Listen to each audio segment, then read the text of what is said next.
비켜주세요. 본 행사 VIP석에 여군 장성 가족의 자리는 없습니다. 순간 그녀의 눈빛이 차갑게 빛났습니다. 그녀는 바로 합동참모본부 전략기획본부장이자 이날 건군 제77주년 국군의 날 행사의 주요 연설자로 단상에 오를 예정이었던 육군 소장 강선주였습니다. 이날 과연 무슨 일이 벌어진 걸까요?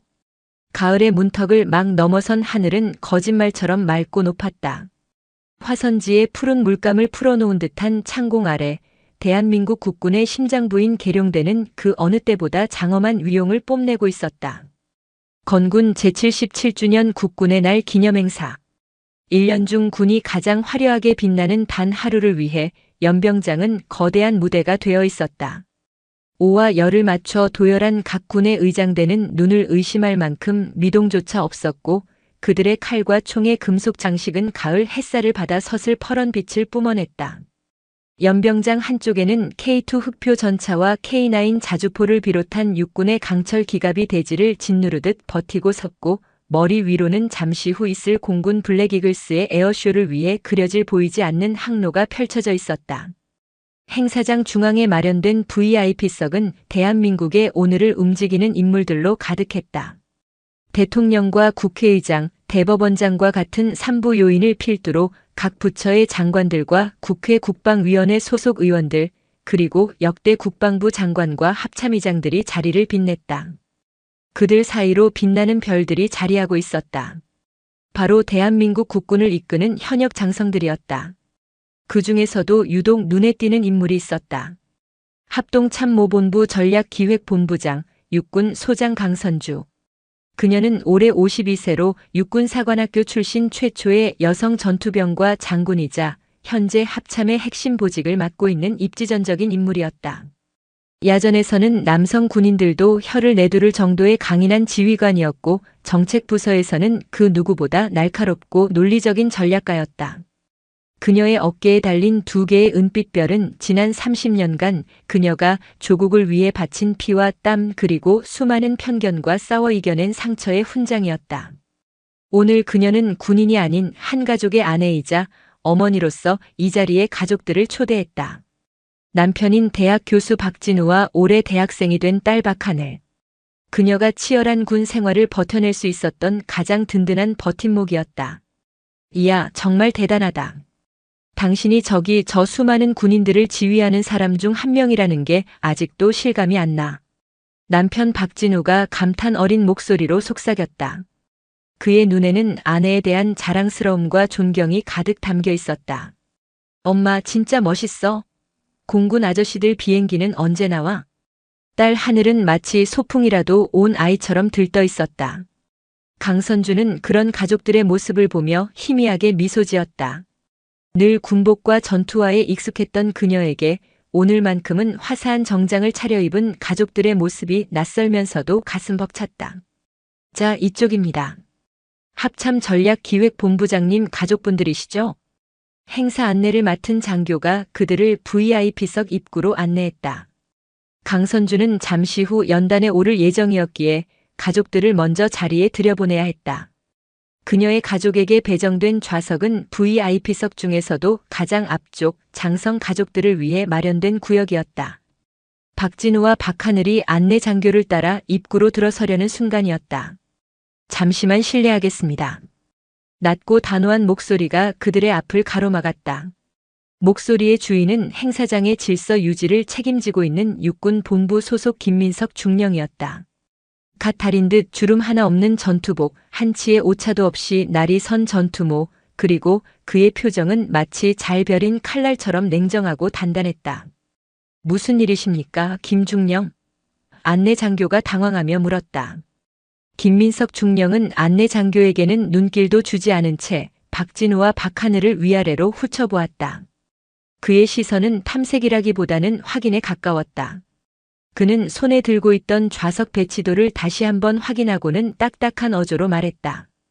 두 분은 이쪽으로 입장하실 수 없습니다. 순간 주변의 공기가 얼어붙었다. 박진우의 얼굴에서 미소가 사라졌고 하늘의 눈은 동그래졌다. 안내 장교는 어쩔 줄 몰라 하며 김중령과 강선주의 가족을 번갈아 쳐다봤다.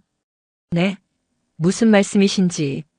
이분들은 강선주 소장님 가족분들이십니다. 여기 명단에도. 알고 있습니다. 김민석 중령은 안내 장교의 말을 잘랐다. 하지만 규정상 장성 가족석은 장성 및 그의 배우자와 직계 가족에게만 배정됩니다. 여기 계신 박진우 선생님은 강선주 소장님의 남편분이시니 입장이 가능하십니다만 그의 시선이 박하늘에게 향했다. 그리고 그는 명백한 사실을 마치 중대한 결격 사유라도 되는 것처럼 말했다. 규정상 여군 장성의 가족에 대한 별도 지침은 없습니다.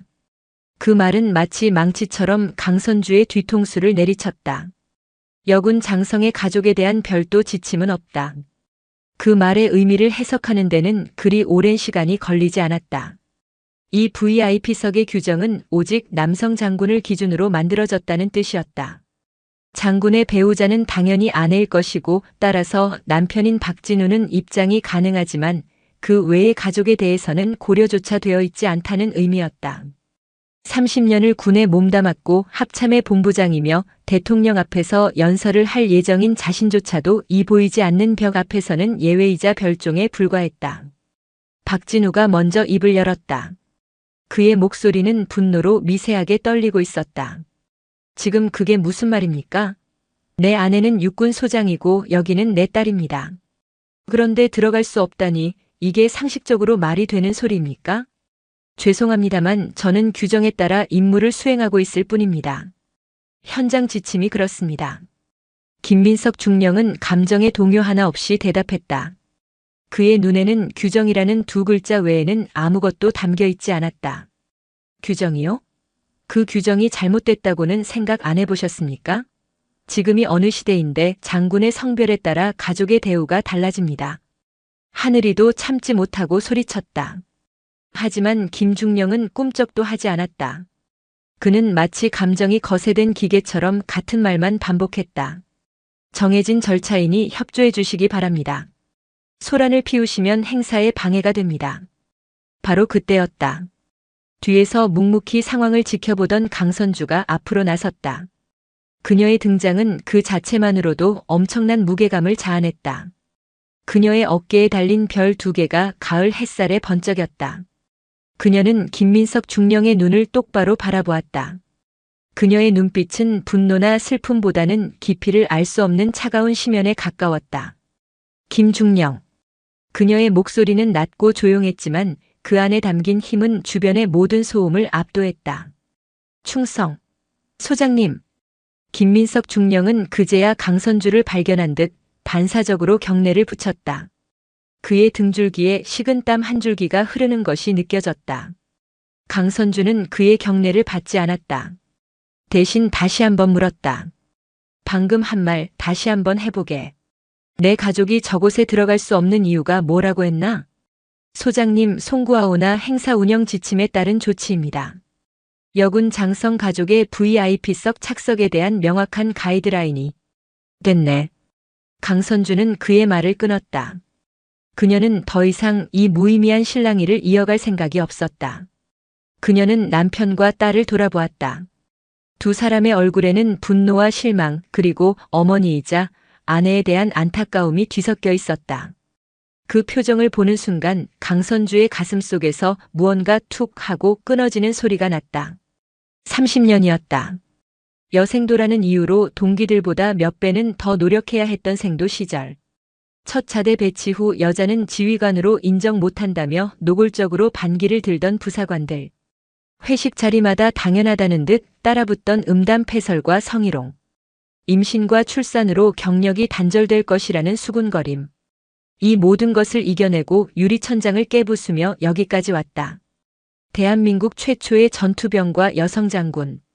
언론은 그녀를 철의 여인, 국군의 딸이라며 치켜세웠다. 하지만 결국 현실은 이것이었다. 국군 최대의 축제라는 이 자리에서 그녀와 그녀의 가족은 보이지 않는 규정이라는 이름의 유령에게 출입을 거부당하고 있었다. 그녀의 모든 노력과 성취가 여군이라는 두 글자 앞에서 무력해지는 순간이었다. 그녀는 결심했다. 이대로 물러서지 않겠다. 하지만 지금은 아니었다. 여기서 소란을 피우는 것은 대통령과 국민 앞에서 군의 명예에 스스로 먹칠을 하는 꼴밖에 되지 않는다. 그것은 그녀가 평생을 지켜온 군인으로서의 자존심이 허락하지 않았다.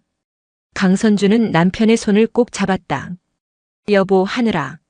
미안하다. 내가 잠시 착각했나 봐. 오늘은 그냥 다른 곳에서 보자. 그녀는 안내 장교를 불렀다. 당황해서 어쩔 줄 모르던 젊은 장교는 황급히 달려왔다. 내 가족들 일반 관람석 제일 좋은 자리로 안내하게. 불편하지 않도록 잘 모시고. 네, 알겠습니다, 소장님. 강선주는 애써 미소를 지으며 가족들을 돌려보냈다. 멀어져가는 남편과 딸의 뒷모습을 보며 그녀는 입술을 깨물었다. 심장이 얼음장처럼 차갑게 식어갔지만 머릿속은 오히려 뜨거운 용광로처럼 들끓기 시작했다. 그녀는 다시 김민석 중령에게로 시선을 돌렸다. 수고하게, 김중령. 맡은 바 임무에 아주 충실하군. 그녀의 목소리에는 어떤 감정도 실려 있지 않았다. 하지만 김민석 중령은 그 목소리가 천둥보다 더 무섭게 느껴졌다. 그는 아무 대답도 하지 못하고 고개만 숙였다. 강선주는 그를 지나쳐 행사장으로 들어섰다. 수많은 장성들이 그녀에게 경의를 표하며 길을 터주었다. 그들의 눈에는 존경과 경외가 담겨 있었다. 하지만 지금 이 순간 강선주에게 그 모든 것은 위선처럼 느껴졌다. 자신의 자리에 앉은 강선주는 굳은 표정으로 정면을 응시했다. 애국가가 울려 퍼지고 대통령의 기념사가 시작되었다. 공군 블랙이글스가 오색 연기를 뿜으며 하늘을 수놓았고 특전사 대원들의 격파 시범의 관중석에서는 함성이 터져나왔다. 하지만 그 어떤 것도 그녀의 귀와 눈에 들어오지 않았다. 그녀의 머릿속에는 오직 하나의 생각만이 맴돌고 있었다. 무엇이 잘못된 것인가? 어디서부터 잘못된 것인가? 그리고 잠시 후 그녀의 손에 차가운 마이크가 쥐어졌다. 자랑스러운 국군 장병에게 전하는 격려사 순서였다. 그녀가 연단에 오를 차례였다. 그녀의 손에는 비서실에서 작성한 의례적이고 상투적인 문구로 가득한 연설문이 들려 있었다. 하지만 그녀는 그것을 읽을 생각이 조금도 없었다. 연단으로 향하는 짧은 걸음을 옮기는 동안 강선주의 뇌리에는 30년 군 생활이 주마등처럼 스쳐 지나갔다. 그리고 그녀는 결심했다. 오늘 이 자리에서 자신의 모든 것을 걸고 질문을 던지기로. 대한민국 국군에게 그리고 대한민국 국민 모두에게. 우리의 군대는 과연 모두의 군대인가라는 질문을. 연단으로 향하는 강선주의 발걸음은 평소와 같이 흐트러짐 없이 절도 있었다. 하지만 그녀의 군화가 연단의 계단을 한 칸 한 칸 오를 때마다 그 소리는 계룡대 연병장 전체를 울리는 거대한 심장 박동처럼 느껴졌다. 모든 시선이 그녀에게로 향했다. 대한민국 군에 살아있는 신화 최초의 전투병과 여성 장군 강선주. 모두가 그녀의 입에서 나올 군의 위용과 장병들의 노고를 치하하는 상투적인 격려사를 기대하고 있었다. 대통령을 비롯한 내빈들을 향해 예를 갖춘 그녀는 연단 중앙으로 나아가 마이크 앞에 섰다. 연병장을 가득 메운 수많은 장병들 그리고 TV를 통해 이 순간을 지켜보고 있을 5천만 국민. 그들의 시선이 마치 거대한 압력처럼 그녀의 어깨를 짓눌렀다. 손에 들린 연설문은 땀으로 축축했다. 하지만 그녀는 그 종이를 내려다보지 않았다. 대신 저 멀리 일반 관람석 한편에 앉아있을 가족의 모습을 떠올렸다.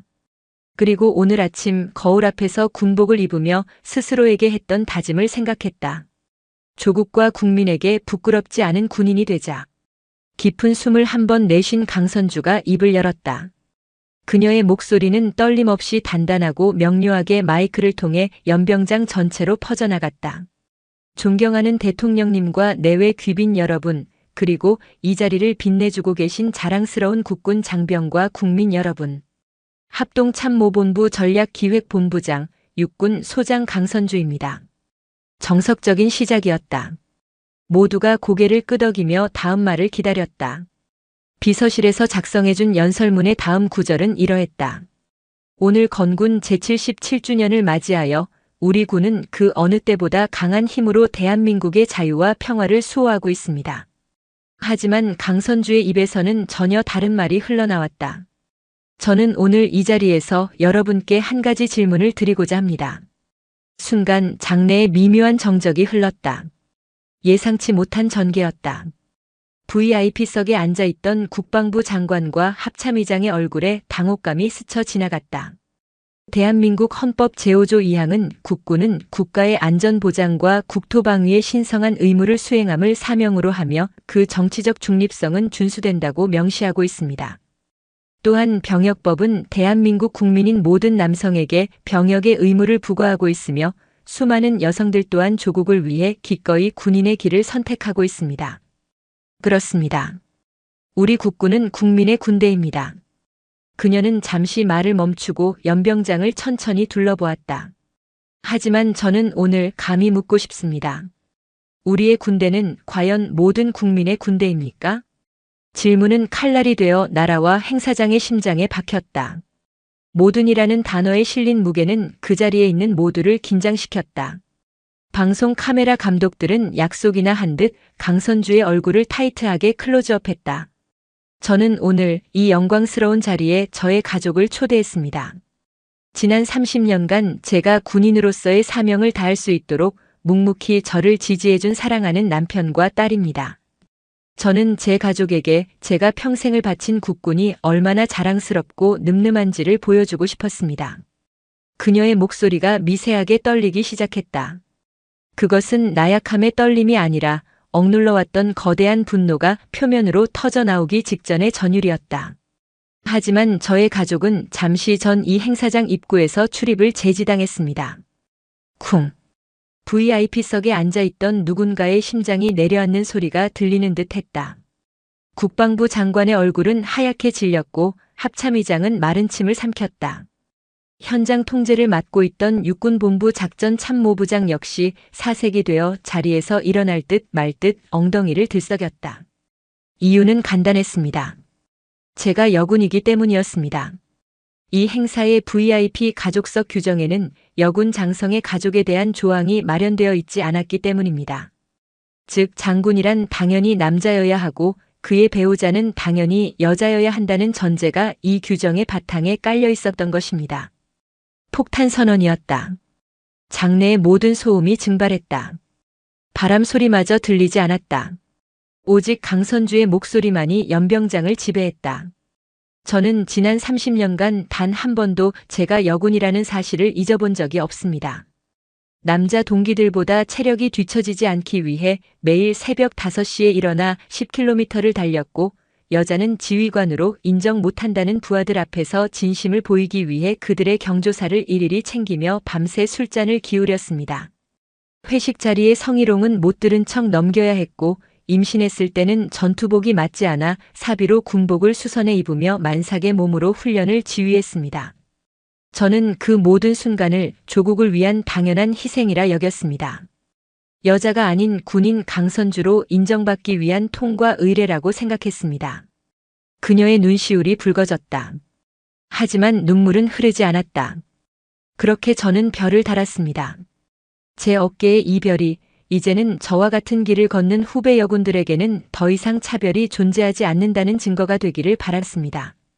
하지만 저는 오늘 깨달았습니다. 저의 생각은 오만한 착각이었습니다. 그녀는 손에 들고 있던 연설문을 천천히 보란듯이 반으로 찢었다. 그 모습은 생방송을 통해 전국으로 송출되고 있었다. 이 종이에 적힌 상투적인 격려사로는 제가 오늘 느낀 절망과 분노를 도저히 표현할 수 없습니다. 제 가족이 받은 모욕은 단순히 한 개인의 실수가 아닙니다. 이는 우리 군이 아직도 성별이라는 낡은 프레임에 갇혀 있다는 명백한 증거이며 저와 같은 수많은 여군들의 헌신을 여전히 2등 시민의 그것으로 취급하고 있다는 선언과 다름없습니다. 여군 장성은 진짜 장성이 아니다라는 무언의 낙인입니다. 그녀의 외침은 천둥처럼 연병장에 울려 퍼졌다. 도열해 있던 젊은 여군 장교와 부사관들의 눈빛이 흔들렸다. 그들은 지금껏 감히 입 밖으로 꺼내지 못했던 그들 자신의 이야기를 대한민국에서 가장 높은 여성 군인의 입을 통해 듣고 있었다. 저는 국군에 묻습니다.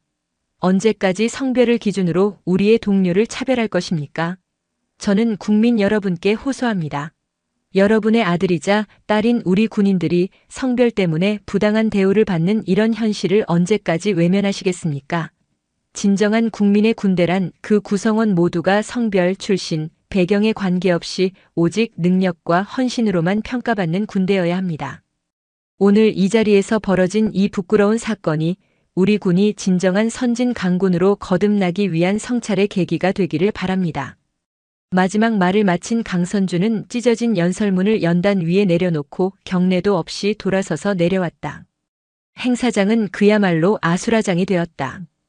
기자들은 미친 듯이 카메라 셔터를 눌러댔고 VIP석의 장성들과 정치인들은 서로 눈치를 보며 수군거리기 시작했다. 예정된 모든 식수는 사실상 중단되었다. 사회자는 당황한 목소리로 다음 순서를 알리려 했지만 이미 모든 관심은 연단에서 내려온 강선주에게 쏠려 있었다. 그녀가 자신의 자리로 돌아오자 합참의장이 철통 같은 얼굴로 그녀에게 다가왔다. 강 소장, 지금 무슨 짓을 한 건가? 여기가 어디라고 이런 소란을 피워? 소란이 아닙니다, 의장님. 사실을 말씀드렸을 뿐입니다. 강선주는 조금도 위축되지 않고 대답했다. 사실? 군의 명예를 실추시킨 것이 사실이란 말인가? 이건 명백한 항명이야. 당장 내 방으로 따라오게. 그 순간 국방부 장관의 수행비서가 다급하게 다가와 장관의 말을 전했다. 의장님, 장관님께서 강선주 소장님을 즉시 장관실로 모시라고 하십니다. 상황은 걷잡을 수 없이 커지고 있었다. 강선주는 쏟아지는 시선들을 묵묵히 받아내며 국방부 장관에게로 향했다. 그녀의 뒤로 대한민국 국군은 거대한 균열의 소리를 내며 흔들리고 있었다. TV와 인터넷은 실시간 속보를 쏟아내기 시작했다. 국군의 날 행사서 초유의 사태, 강선주 소장, 군내 성차별 폭로. 강선주 소장 예정된 연설 거부하고 군 수뇌부 정면 비판. 여군 장성 가족 VIP석 출입 거부 논란, 국방부 묵묵부답. 일반 관람석에서 이 모든 상황을 심장 졸이며 지켜보던 박진우와 하늘. 하늘은 주먹을 꽉 쥔 채 떨고 있었고 박진우는 그런 딸의 어깨를 감싸 안으며 굳은 얼굴로 아내가 사라진 방향을 응시했다. 그는 알 수 있었다. 이제부터가 진짜 싸움의 시작이라는 것을. 한 개인의 아내이자 어머니가 아닌 대한민국 국군의 낡은 관행과 싸워야 하는 군인 강선주의 외로운 투쟁이 시작되었다는 것을. 그리고 그들은 무슨 일이 있어도 그녀의 가장 든든한 방패가 되어주리라 다짐했다. 국방부 장관실의 공기는 무겁게 가라앉아 있었다. 최고급 마호가니 책상과 벽에 걸린 역대 장관들의 초상화가 방의 권위를 대변했지만 지금 그 공간을 채우고 있는 것은 숨막히는 침묵과 분노 그리고 당혹감이었다. 최동진 국방부 장관은 책상 뒤 가죽 의자에 앉아 불쾌한 심기를 노골적으로 드러내고 있었다. 그의 앞에는 합참의장과 국방부 차관, 그리고 강선주 소장이 서 있었다. 방금 전 대연병장에서 벌어진 초유의 사태는 이들에게 단순한 해프닝이 아니라 군 전체의 기강을 뒤흔드는 심각한 사고였다. 강선주 소장. 최 장관이 얼음처럼 차가운 목소리로 입을 열었다. 스스로 지금 무슨 짓을 했는지 인지하고 있나? 네, 장관님. 저는 군인으로서 그리고 이 나라의 국민으로서 마땅히 해야 할 말을 했습니다. 강선주는 조금도 물러서지 않고 장관의 눈을 똑바로 바라보며 대답했다. 그녀의 당당한 태도에 장관의 미간이 더욱 좁혀졌다. 해야 할 말. 대통령과 전 국민이 지켜보는 앞에서 군의 치부를 드러내고 명예를 실추시키는 것이 군인으로서 해야 할 말인가? 강 소장은 지금 개인적인 불만을 군 전체의 문제인 양침소봉대한 거야. 이건 명백한 군 기강 문란 행위이자 상부에 대한 항명이야. 장관의 목소리가 높아졌다. 옆에 서 있던 합참의장이 거들었다. 장관님 말씀이 맞습니다. 현장에서 벌어진 사소한 운영 미숙을 가지고 어떻게 이런 돌발 행동을 할 수 있습니까? 강 소장의 행동은 결코 용납될 수 없습니다. 군법에 따라 엄중히 책임을 물어야 합니다. 사소한 운영 미숙. 그 단어가 강선주의 가슴에 비수처럼 박혔다. 30년간 겪어온 차별과 서름이 그리고 오늘 그녀의 가족이 받은 모욕이 고작 사소한 운영 미숙으로 치부되는 순간이었다. 사소한 운영 미숙이 아닙니다. 강선주의 목소리에 날이 섰다. 이것은 우리 군에 만연한, 그러나 누구도 감히 입 밖으로 꺼내지 못했던 구조적인 차별의 증거입니다. 만약 제가 오늘 이 자리에서 침묵했다면 앞으로도 제2, 제3의 강선주는 계속해서 똑같은 좌절을 겪게 될 것입니다. 저는 제 후배들에게만큼은 그런 부끄러운 군대를 물려주고 싶지 않았습니다. 후배? 강 소장이 언제부터 군의 미래를 걱정하는 대단한 순교자라도 됐나? 국방부 차관이 비아냥거리듯 말했다. 지금 강 소장의 행동 때문에 국방위가 뒤집혔고 언론은 벌써부터 군을 물어뜯지 못해 안달이야. 이 사태를 어떻게 수습할 건가? 그들의 반응은 강선주가 예상했던 그대로였다. 그들에게 중요한 것은 진실이 아니었다. 오직 군 조직의 안위와 자신들의 입지뿐이었다. 그들은 문제를 해결하는 대신 문제를 제기한 사람을 제거함으로써 사태를 덮으려 할 것이 분명했다. 아니나 다를까 최동진 장관이 결심한 듯 말했다. 강선주 소장, 합참전략기획본부장 보직을 즉시 해임한다. 또한 오늘부로 모든 직무에서 배제하고 무기한 자택 대기를 명한다. 추후 감찰부의 조사가 있을 것이고 그 결과에 따라 징계위원회가 소집될 것이다. 이의 있나? 직무 정지. 군인에게 내려질 수 있는 가장 치욕적인 처분 중 하나였다. 사실상의 불명예 전역을 암시하는 조치이기도 했다. 강선주는 올 것이 왔다고 생각했다. 이의 없습니다. 다만 한 가지만은 분명히 하겠습니다. 저는 오늘 저의 행동에 대해 단 한치의 후회도 없습니다. 감찰 조사에 성실히 임하겠습니다. 그녀는 마지막 말을 남기고 경례도 없이 돌아서서 장관실을 나왔다. 문이 닫히자마자 안에서는 고성이 터져 나왔다. 이 문제 절대 그냥 넘어가선 안 됩니다. 저렇게 오만한 군인은 처음 봅니다. 우선 언론부터 막아야 합니다. 국방부 대변인 통해서 강 소장의 개인적 일탈로 인한 해프닝이라고 발표하고 빠른 시일 내에 군 기강 확립 대책을 내놓아야 합니다. 행사 현장에 있던 김민석 중령은 어떻게 할까요? 그 친구 입을 막아야 합니다. 그건 내가 처리하지. 일단 보고서는 현장 안내 착오로 인한 단순 마찰로 정리하고 김중령은 조용한 부대로 전출 보내서 입을 막도록 하겠네. 거대한 조직은 그렇게 진실을 은폐하기 위해 일사불란하게 움직이기 시작했다. 강선주라는 개인은 그들의 거대한 힘 앞에서 무력한 존재처럼 보였다. 그 시각 강선주의 집. TV에서는 온종일 강선주의 이야기로 떠들썩했다.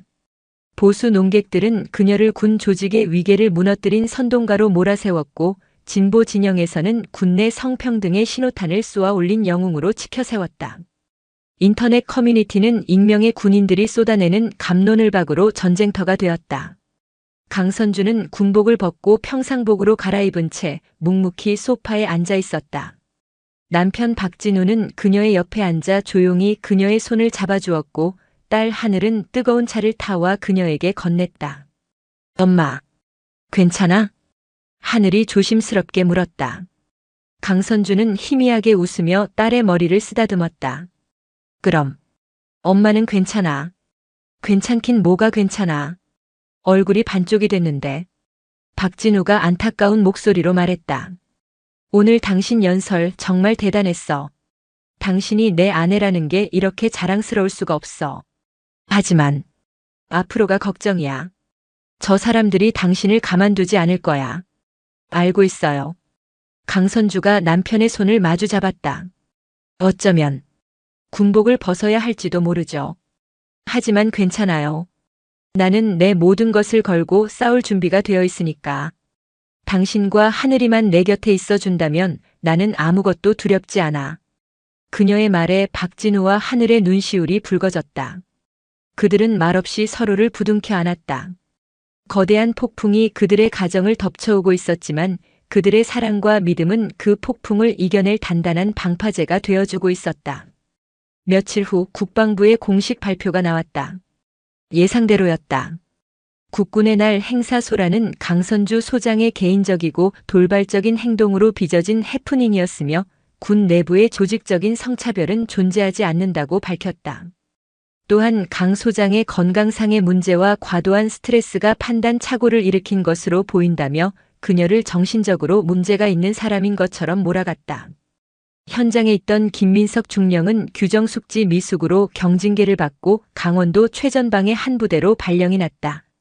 모든 것이 계획대로 짜인 각본처럼 움직이고 있었다. 언론과 여론은 조금씩 국방부의 발표 쪽으로 기울기 시작했다.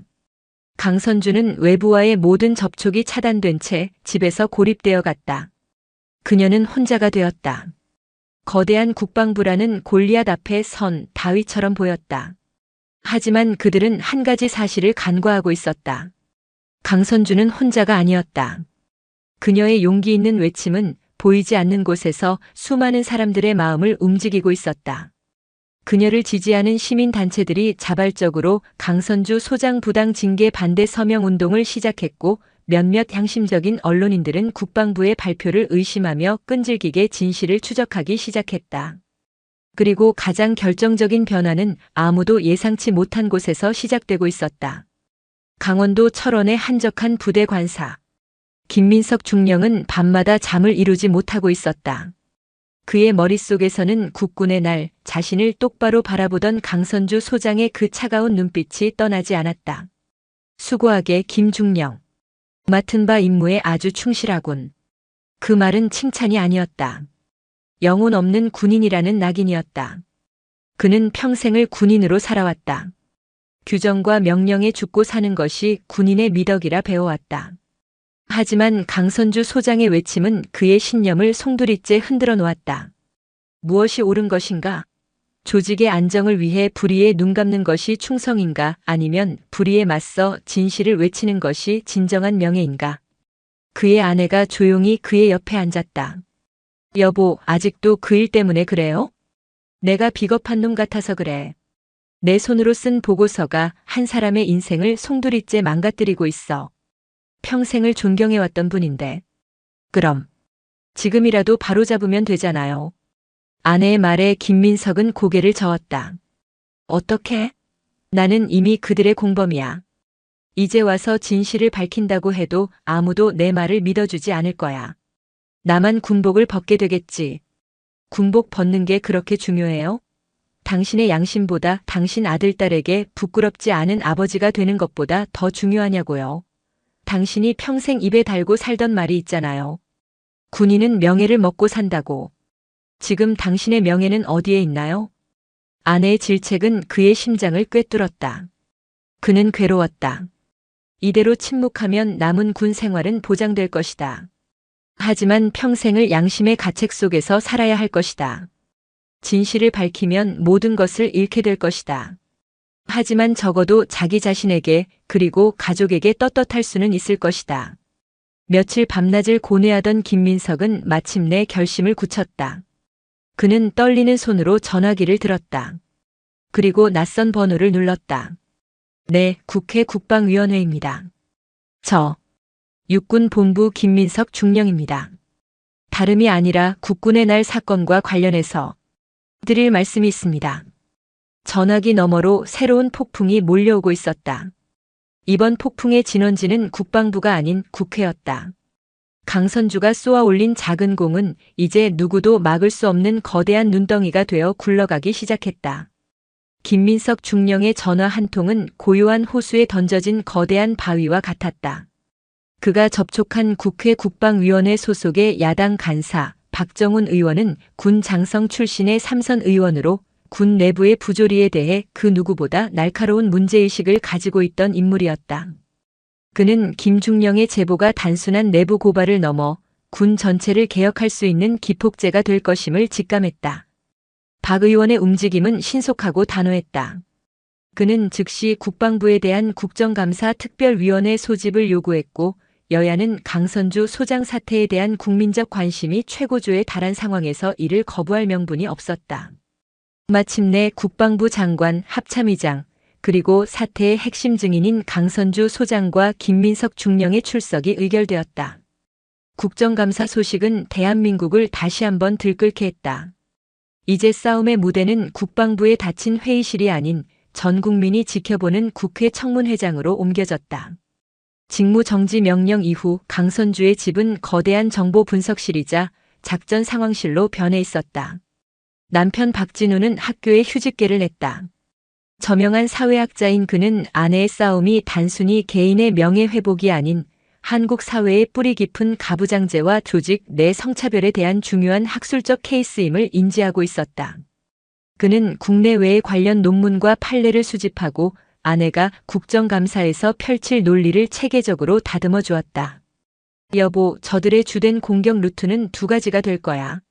첫째는 당신의 행동이 군의 위계 질서를 무너뜨린 항명이라는 프레임. 둘째는 당신의 주장이 객관적 사실이 아닌 개인적인 감정에 기반한 것이라는 프레임이지. 박진우는 서재의 화이트보드에 핵심 단어들을 적어가며 설명했다. 그러니 우리는 감정적인 호소를 최대한 배제해야 해. 당신이 지난 30년간 군에서 겪었던 일들을 개인적인 푸념이 아니라 제도적 모순을 입증하는 데이터로 제시해야 하는 거지.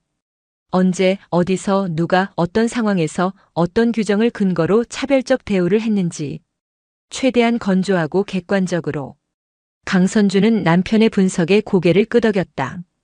그녀는 지난 며칠간 먼지 쌓인 상자들을 뒤져 낡은 수첩과 업무 일지, 동료들과 주고받았던 편지들을 모두 꺼내놓았다. 그 안에는 그녀가 애써 잊으려 했던 상처의 기록들이 고스란히 담겨 있었다. 1998년 5사단 작전 참모 보직 심사. 여군에게 야전 지휘를 맡길 수 없다는 사단장 지시로 최종 탈락. 2005년 이라크 파병 자원. 여군은 전투 지역에 보내기 곤란하다는 인사사령부 방침에 따라 보류. 2012년 대령 진급 후 연대장 보직 신청. 여성 지휘관에 대한 부대원들의 거부감이 심하다는 이유로 정책부서 발령. 그 모든 기록들은 그녀가 여군이라는 이유만으로 받아야 했던 불이익의 증거였다. 그것은 사소한 운영 미숙이 아니라 명백한 시스템이었다. 하늘아, 엄마 옛날 사진 좀 찾아줄래? 사관생도 때부터 지금까지. 나 혼자 찍은 사진 말고 동료들하고 같이 찍은 사진으로. 응, 엄마. 딸 하늘은 미디어 담당이었다.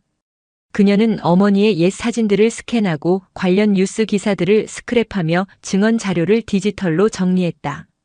사진 속에는 앳된 모습의 강선주와 수많은 동료 군인들의 모습이 있었다. 그 중에는 이미 군복을 벗은 선배 여군들도 있었고 안타깝게 진급에서 누락되어 좌절했던 동기들의 얼굴도 보였다. 강선주는 그 얼굴들을 하나하나 쓸어보며 다짐했다. 이 싸움은 나 혼자만의 싸움이 아니라고. 먼저 길을 걸어갔던 그리고 앞으로 걸어갈 모든 여군들의 명예를 위한 싸움이라고. 한편 강원도 철원의 부대. 국정감사 증인 출석 요구서가 도착하자 김민석 중령의 부대는 발칵 뒤집혔다. 그리고 며칠 뒤 예상했던 손님이 찾아왔다. 국방부 차관이 직접 그의 부대를 격려 방문한다는 명목으로 내려온 것이다. 차관은 부대장실에서 다른 모든 인원을 물리고 김중령과 단둘이 마주 앉았다. 그는 인자한 미소를 띠고 있었지만 그 눈빛은 뱀처럼 차갑고 교활했다. 김중령, 고생이 많아. 갑자기 먼 곳으로 발령이 나서 상심이 크겠지. 하지만 다 군을 위한 대승적인 차원이라고 이해해주게. 국방부는 김중령의 충성심을 높이 사고 있네. 과분한 말씀이십니다, 차관님. 다름이 아니라 곧 있을 국정감사 말이야. 김중령도 증인으로 나가게 됐다고 들었어. 괜히 야당 의원들 꿰매 넘어가서 조직에 해가 되는 발언을 하는 우를 범하지 말아야지. 알지? 그것은 부드러운 말투로 포장된 명백한 협박이었다. 김중령은 군인이야. 군인은 조직에 충성해야지 개인의 감정이나 얕은 정의감에 휘둘려선 안 돼. 지금 김중령이 국회에 나가서 무슨 말을 하든 그건 진실이 아니라 군에 대한 배신 행위로 기록될 뿐이야. 김중령 자네에게도 아들, 딸이 있다고 들었네. 자식들 앞길을 막는 아버지가 되고 싶진 않을 텐데. 차관의 마지막 말은 김민석의 가슴을 후벼 팠다. 그는 주먹을 꽉 쥐었다. 손톱이 손바닥을 파고드는 고통이 느껴졌다. 하지만 그는 더 이상 과거의 나약한 김민석이 아니었다. 그는 아내의 얼굴과 자식들의 얼굴을 떠올렸다. 당신의 명예는 어디에 있나요? 아내의 목소리가 귓가에 맴돌았다. 김민석은 자리에서 일어나 차관을 향해 정중하게 경례를 붙였다. 차관님 걱정해 주셔서 감사합니다. 저는 군인으로서 국정감사장에서 오직 사실만을 말할 것입니다. 그것이 제가 배운 군인 정신이고 제가 지켜야 할 명예라고 생각합니다. 그의 단호한 대답에 차관의 얼굴이 싸늘하게 굳었다. 이 친구가 아직 상황 파악이 안 되는군. 좋아, 어디 마음대로 해보게. 자네가 오늘 내 제안을 거절한 걸 평생 후회하게 만들어줄 테니. 차관은 자리를 박차고 나갔다. 김민석은 그의 뒷모습을 보며 책상 위 녹음기의 정지 버튼을 조용히 눌렀다. 그는 이미 모든 것을 준비하고 있었다. 가을비가 추적추적 내리는 아침 국회의사당 앞은 수백 명의 취재진과 시민단체 회원들로 인산인해를 이뤘다. 강선주 소장을 지지합니다. 국방부는 성차별 인정하고 사과하라. 는 피켓이 빗속에서 물결쳤다. 먼저 모습을 드러낸 것은 최동진 국방부 장관과 군 수뇌부였다. 그들은 굳은 표정으로 기자들의 질문에 아무런 대답도 하지 않은 채 황급히 건물 안으로 들어갔다. 잠시 후 검은색 세단 한 대가 멈춰섰고 꼿꼿한 자세로 차에서 내리는 강선주의 모습이 보였다. 직무 정지 상태였지만 그녀는 한치의 흐트러짐도 없이 각이 잡힌 전투복을 입고 있었다. 어깨의 별은 여전히 빛나고 있었다. 그녀는 쏟아지는 플래시 세례 앞에서도 당당했다. 한 기자가 달려와 마이크를 들이댔다. 소장님, 오늘 어떤 말씀을 하실 겁니까? 심경이 어떠십니까? 강선주는 잠시 걸음을 멈추고 카메라를 정면으로 응시했다. 저는 오늘 진실을 말하기 위해 이 자리에 섰습니다. 그리고 그 진실의 무게를 대한민국 국군이 감당할 수 있을 것이라 믿습니다. 짧지만 강한 한마디를 남긴 그녀는 남편 박진우의 부축을 받으며 청문회장으로 향했다. 마지막으로 모습을 드러낸 사람은 김민석 중령이었다. 그는 홀로 택시를 타고 와 쏟아지는 비를 맞으며 국회 정문으로 들어섰다. 그의 손에는 작은 서류 가방 하나가 들려 있었다. 그의 표정에는 긴장감과 두려움, 그리고 모든 것을 걸겠다는 비장함이 교차하고 있었다. 청문회장 복도에서 강선주와 김민석의 눈이 마주쳤다. 강선주는 그에게 아무 말도 하지 않았다. 그저 묵묵히 고개를 한번 끄덕여 주었다. 그것은 용서도 격려도 아니었다. 당신이 선택한 길을 끝까지 가라는 한 선배 군인의 무언의 명령이었다. 김민석은 굳은 얼굴로 경례를 올렸다. 마침내 국정감사 특별위원회의 문이 열리고 위원장의 개회 선언이 울려 퍼졌다. 대한민국의 운명을 바꿀지도 모를 기나긴 하루가 시작되고 있었다. 진실과 거짓, 명예와 위선이 치열하게 맞붙을 전쟁터에 막이 올랐다. 국회 국방위원회 회의장은 팽팽한 긴장감으로 가득했다. 중앙 증인석에는 최동진 국방부 장관과 합참의장이 나란히 앉아 있었고 맞은편 참고인석에는 강선주 소장과 김민석 중령이 자리했다. 그들을 둘러싼 여야 의원들의 눈빛은 매처럼 날카로웠고 방청석을 가득 메운 기자들은 키보드 위에서 손가락을 풀고 있었다.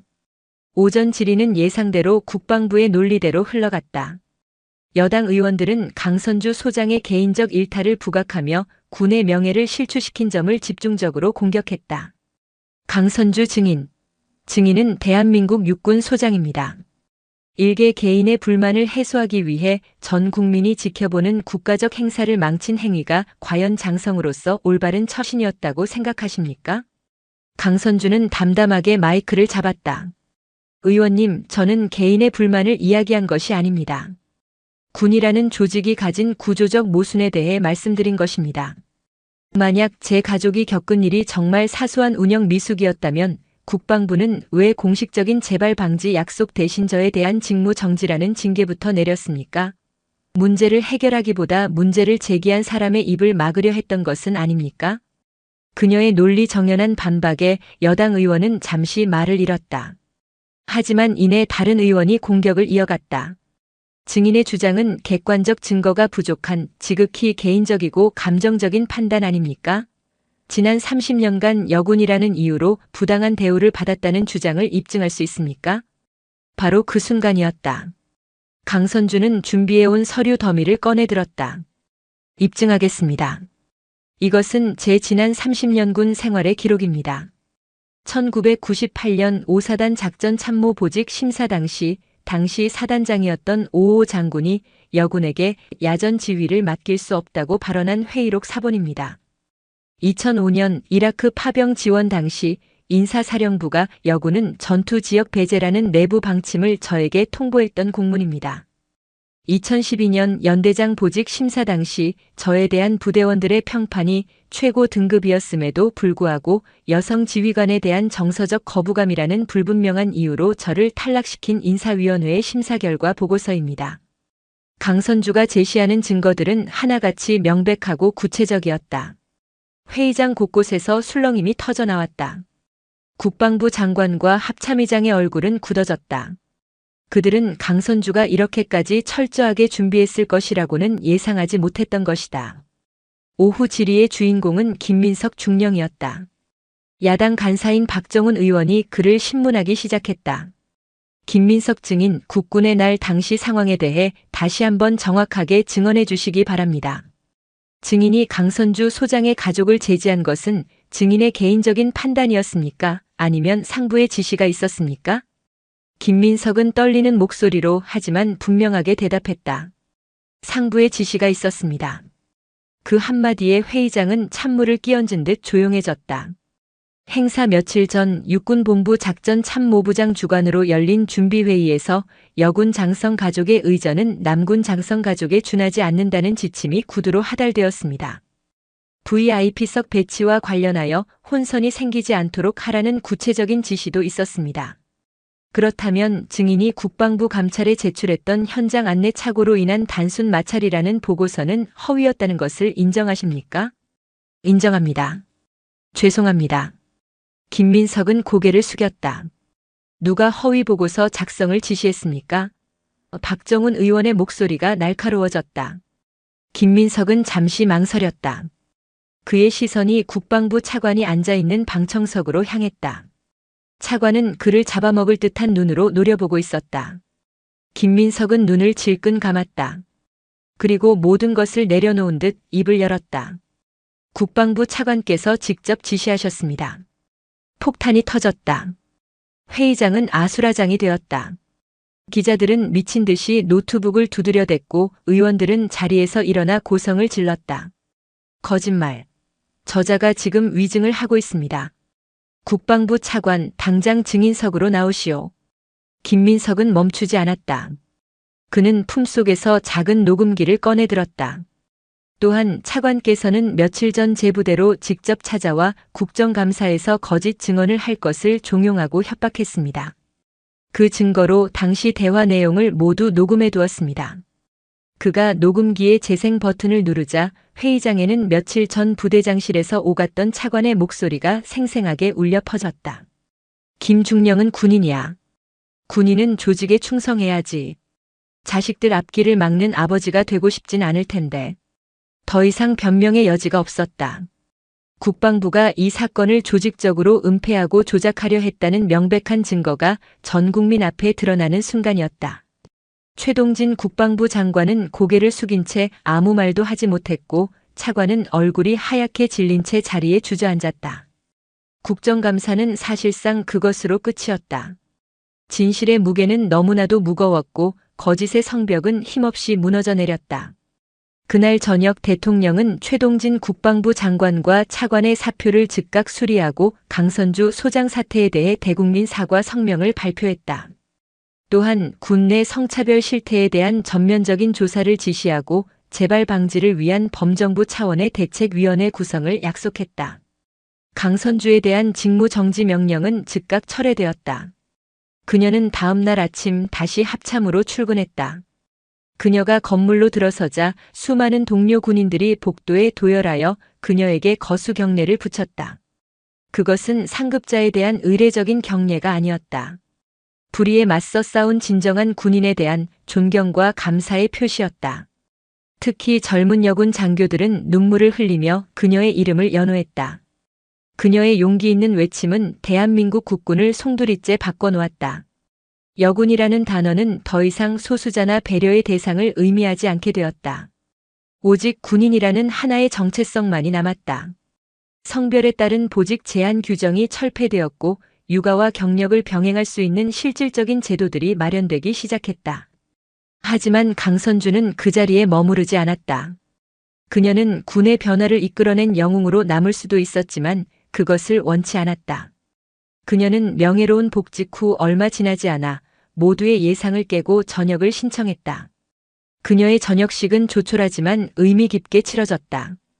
그녀는 전역사에서 이렇게 말했다.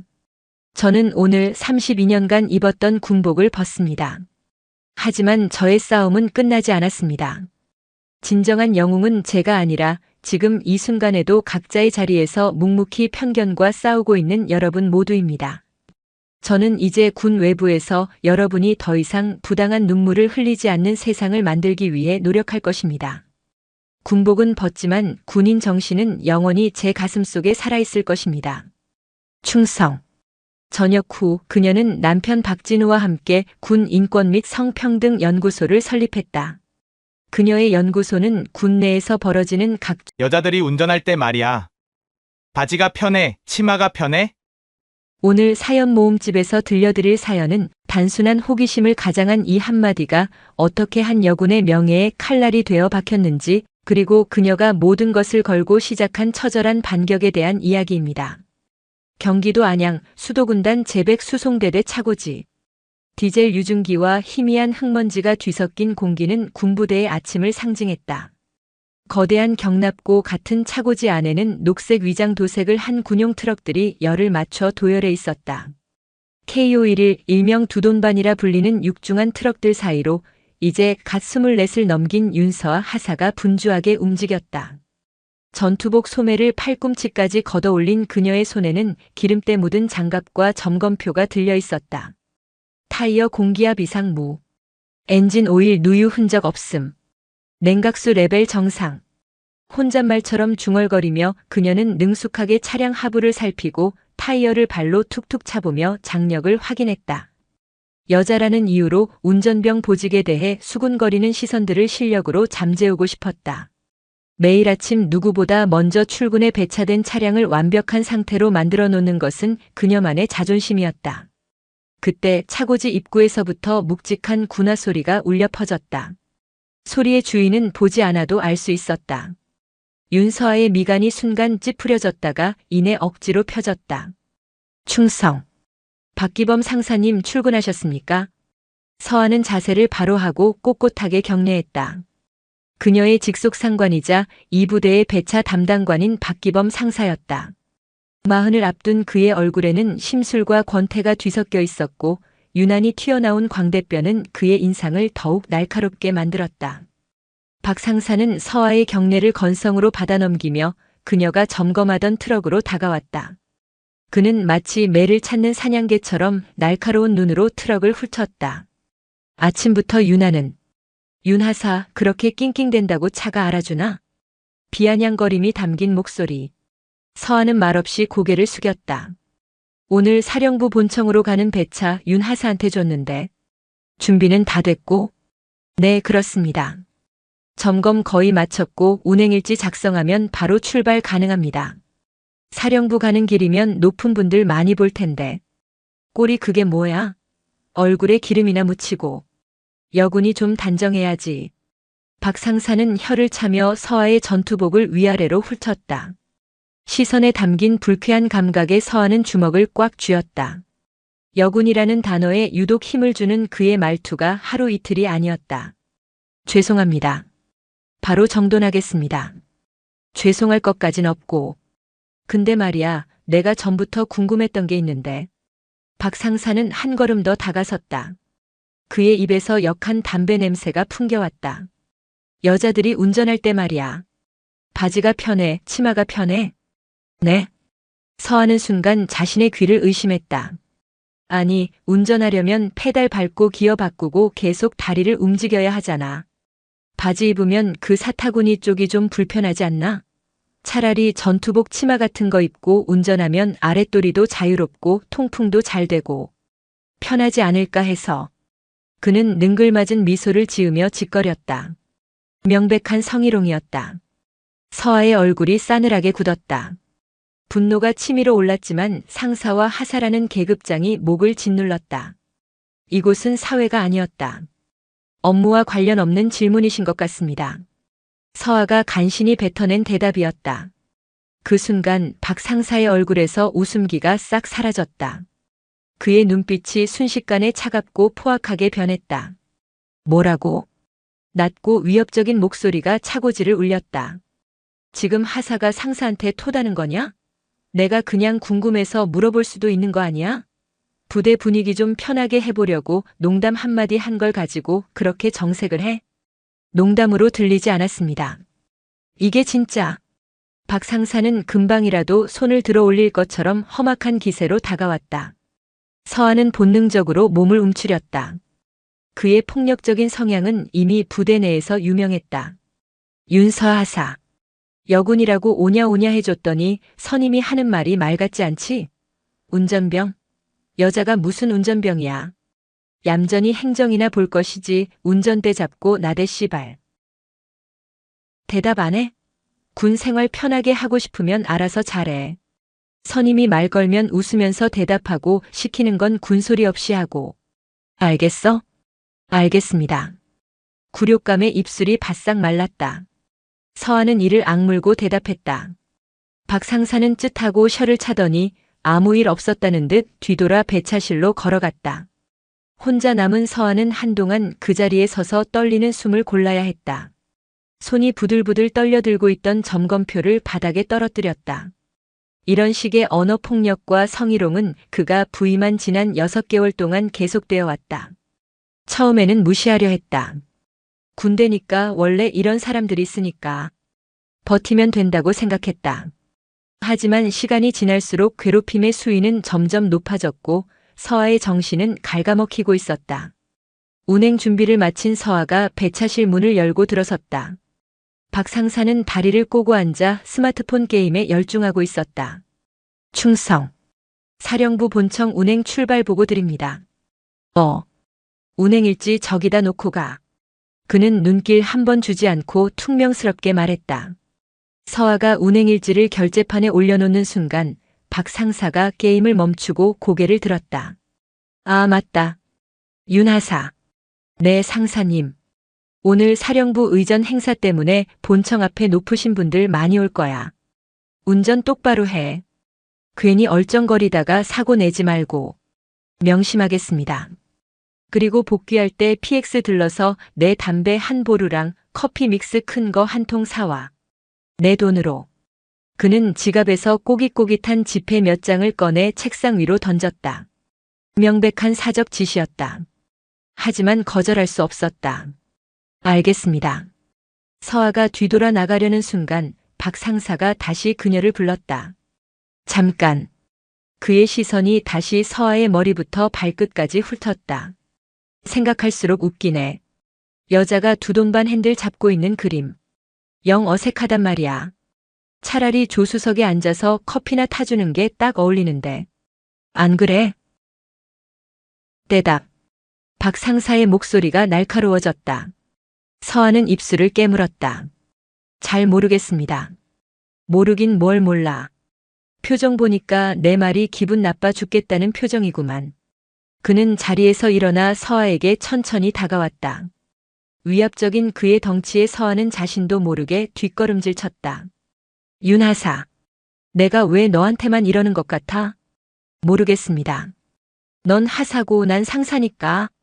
넌 여자고 난 남자니까. 그리고 여긴 군대니까.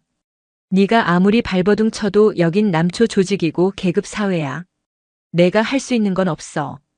그냥 입 다물고 시키는 대로 하는 게 여기서 살아남는 유일한 방법이라고. 알겠냐? 박 상사의 얼굴이 서아의 코앞까지 다가왔다. 그의 눈에는 경멸과 비웃음이 가득했다. 서아는 공포에 질려 아무 말도 할 수 없었다. 거대한 벽에 부딪힌 듯한 절망감이 온몸을 휘감았다. 육중한 군용 트럭의 핸들을 잡은 서아의 손이 미세하게 떨리고 있었다. 조금 전 배차실에서의 일이 머릿속을 떠나지 않았다. 박 상사의 말 한마디 한마디가 날카로운 파편이 되어 심장에 박힌 듯 아팠다. 내가 할 수 있는 건 없어. 그 말이 귓가에 저주처럼 맴돌았다. 정말 그럴까? 정말 내가 할 수 있는 건 아무것도 없을까? 어릴 적부터 꿈꿔왔던 군인이었다. 나라를 지키는 멋진 모습에 반해 힘든 훈련을 이겨내고 자랑스러운 하사 계급장을 달았다. 하지만 현실은 꿈과 너무도 달랐다. 여군이라는 꼬리표는 때로는 특혜의 상징처럼, 때로는 차별의 낙인처럼 그녀를 따라다녔다. 사령부 정문을 통과하며 서하는 창밖으로 보이는 충성이라는 구호석을 멍하니 바라보았다. 무엇을 위한 충성인가? 국가를 위한 충성인가? 아니면 박 상사 같은 부조리한 상급자를 위한 맹목적인 복종인가? 목적지인 본청 주차장에 차를 세우고 시동을 끄자 깊은 한숨이 터져나왔다. 핸들 위에 이마를 기댄 채 서하는 눈을 감았다. 눈물이 핑 돌았다. 울고 싶지 않았다. 여기서 무너지면 박 상사가 원하는 대로 되는 것이었다. 하지만 자꾸만 가슴 한구석이 무너져 내리는 것을 막을 수가 없었다. 그날 오후 복귀 운행은 더욱 끔찍했다. 갑작스럽게 쏟아진 폭우로 시야가 흐려졌고 와이퍼는 쉴 새 없이 움직였지만 역부족이었다. 긴장한 채로 운전대를 꽉 잡고 있는데 개인 휴대폰으로 전화가 걸려왔다. 박 상사였다. 운전 중이라 받을 수 없었지만 그는 집요하게 계속 전화를 걸어왔다. 결국 신호 대기 중에 전화를 받았다. 예, 박기범 상사님. 윤서아 하사입니다. 야, 너 지금 어디야? 왜 이렇게 늦어? 수화기 너머로 고함이 터져나왔다. 지금 폭우 때문에 도로가 많이 막히고 있습니다. 최대한 서두르고 있습니다. 핑계 대지 마. 비 온다고 운전 못해? 그러게 여자가 무슨 운전병이냐고 내가 말했지. 당장 부대로 튀어올 생각 안 하고 뭐 하고 있어? 일방적인 폭언이 쏟아졌다. 서하는 대꾸할 힘도 없었다. 전화를 끊고 나니 손에 힘이 쭉 빠졌다. 앞이 보이지 않는 빗속처럼 그녀의 군 생활도 한치 앞을 내다볼 수 없는 어둠 속에 갇힌 기분이었다. 흠뻑 젖은 채로 부대에 복귀한 서하를 기다리고 있던 것은 박 상사의 싸늘한 분노였다. 그는 사무실에 있던 다른 간부들과 병사들이 보는 앞에서 서하를 세워두고 윽박지르기 시작했다.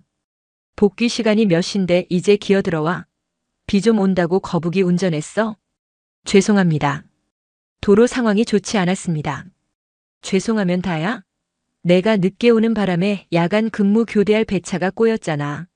책임질 거야? 분명 PX 심부름 같은 사적 지시 때문에 늦어진 시간도 포함되어 있었지만 그는 모든 책임을 서하에게 돌렸다. 주변의 동료 간부들은 못 본 척 서류에 코를 박거나 자리를 피했다. 아무도 그녀를 도와주지 않았다. 철저한 고립감. 서하는 거대한 섬에 홀로 남겨진 기분이었다.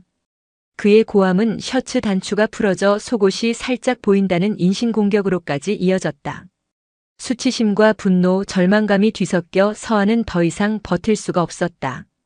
그날 밤 관사로 돌아온 서하는 텅 빈 방에 주저앉아 한참을 울었다. 흐느낌은 어느새 통곡으로 변했다. 이대로는 안 된다. 더 이상 이렇게 살 수는 없다. 무언가 해야 했다. 하지만 무엇을? 부대 내에 신고를 해봤자 여군이 유난 떤다는 소리나 듣고 결국 묵살될 것이 뻔했다. 오히려 보복만 당할 것이다. 박 상사의 얼굴과 그가 뱉었던 말들이 악몽처럼 떠올랐다. 그때 문득 한 사람의 얼굴이 떠올랐다. 세상에서 유일하게 자신의 편이 되어줄 사람. 서하는 떨리는 손으로 휴대폰을 들었다. 그리고 익숙한 번호를 눌렀다. 신호가 몇 번 가고 곧이어 차분하고 듬직한 목소리가 들려왔다. 서하야. 웬일이야 이 시간에. 오빠. 목소리가 나오지 않았다. 애써 참았던 울음이 다시 터져나왔다. 서하야? 왜 그래? 무슨 일 있어? 너 우는 거야? 수화기 너머의 목소리가 다급해졌다. 오빠 나 더는 못하겠어. 무슨 소리야? 천천히 말해봐. 부대에서 무슨 일 있었어? 나 군대가 원래 이런 곳이었어? 매일매일이 지옥 같아나 어떡해 오빠. 서하는 무너져 내렸다. 아이처럼 울부짖으며 그동안 쌓아왔던 모든 서름과 공포를 토해냈다. 수화기 저편에서 그녀의 오빠이자 대한민국 육군 수도군단 군사경찰대대장 윤태준 중령은 아무 말 없이 동생의 울음을 듣고 있었다. 그의 침묵은 분노를 사귀는 시간이었다. 차갑게 타오르는 분노가 그의 눈을 얼어붙게 만들고 있었다. 야간 당직 사관의 경례와 함께 지휘 통제실의 문이 열렸다. 방금 막 퇴근하려던 윤태준 중령이 굳은 얼굴로 다시 들어서자 통제실에 팽팽하던 공기가 더욱 날카롭게 조여졌다. 그의 평소 차분하고 이성적인 모습을 알던 부하들은 지휘관의 싸늘한 기운에 저도 모르게 자세를 바로 했다. 윤 중령은 자신의 집무실로 들어가지 않고 곧장 작전 상황판 앞으로 걸어갔다. 상황판에는 군단 책임 지역의 야간 경계 현황과 주요 부대 위치가 꼼꼼하게 표시되어 있었다. 그의 시선이 한 곳에 멈췄다. 제백 수송대대. 동생이 있는 곳이었다. 수화기 너머로 들려오던 동생의 절규가 그의 심장을 칼로 후벼 파는 듯 했다. 하나뿐인 피부치, 어릴 적부터 부모님 대신 돌봐왔던 여동생이었다. 그 강인하고 씩씩하던 아이가 그렇게 무너져 내릴 정도라면 보통 일이 아니라는 것을 직감했다. 분노가 머리끝까지 치밀어 올랐다. 당장이라도 수송대대로 달려가 동생을 괴롭힌 놈의 멱살을 잡고 싶었다. 하지만 그는 평범한 오빠이기 이전에 군단의 법과 질서를 수호하는 군사경찰대대의 지휘관이었다. 감정적인 대응은 오히려 동생에게 더 큰 상처와 불이익을 안겨줄 수 있었다.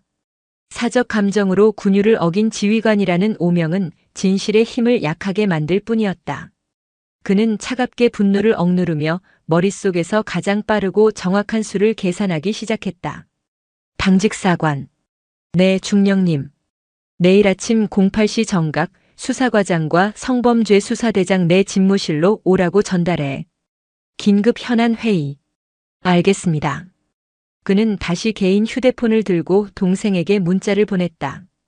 감정을 최대한 배제하고 군사경찰 지휘관으로서 필요한 절차를 밟기 시작했다. 서아야.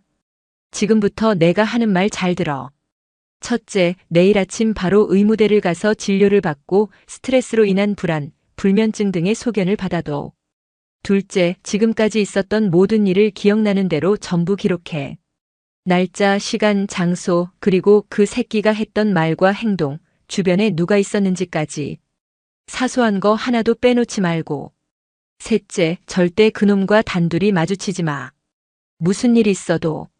넷째, 다 작성하면 나한테 먼저 보내. 내가 확인하고 다음 행동을 알려줄게. 오빠 믿고 조금만 버텨. 알았지? 문자를 보낸 그는 지휘 통제실 한편에 마련된 자신의 간이 침대로 향했다. 오늘 밤 그는 집에 들어갈 수 없었다. 아니, 들어가지 않을 작정이었다. 강철로 된 톱니바퀴가 맞물려 돌아가기 시작했다. 이제 그 누구도 이 흐름을 멈출 수 없을 것이다. 밤새 뜬 눈으로 울다 지쳐 잠들었던 서아는 오빠의 문자를 보고 정신이 번쩍 들었다. 여전히 마음은 지옥 같았지만 문자에 담긴 단호하고 체계적인 지시는 그녀에게 작은 등불이 되어주었다. 혼자가 아니라는 사실, 그리고 군법의 전문가인 오빠가 뒤에 있다는 사실이 그녀를 다시 일으켜 세웠다. 서아는 출근 준비도 미룬 채 책상에 앉아 낡은 수첩을 펼쳤다. 그리고 쓰기 시작했다.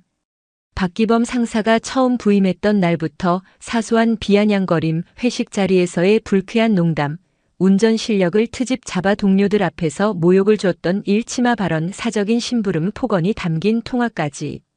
기억의 조각들을 하나씩 맞추자 그가 얼마나 집요하고 악랄하게 자신을 괴롭혀왔는지 선명하게 드러났다. 눈물이 수첩 위로 뚝뚝 떨어졌지만 그녀는 펜을 놓지 않았다. 이것은 단순한 기록이 아니었다. 빼앗겼던 자신의 존엄을 되찾기 위한 선전포고였다. 작성을 마친 서아는 먼저 의무대로 향했다. 군의관은 핏발선 눈과 불안 증세를 보이는 그녀에게 과도한 직무 스트레스로 인한 급성 스트레스 장애 소견서를 발급해 주었다. 진단서와 직접 작성한 진술서를 사진으로 찍어 오빠에게 전송했다. 곧바로 답장이 왔다. 잘했어. 이제 군단 본부 군사경찰대 민원실로 가서 정식으로 고소장을 접수해. 오늘 내가 보낸 문자 내용은 절대 누구에게도 말하지 말고.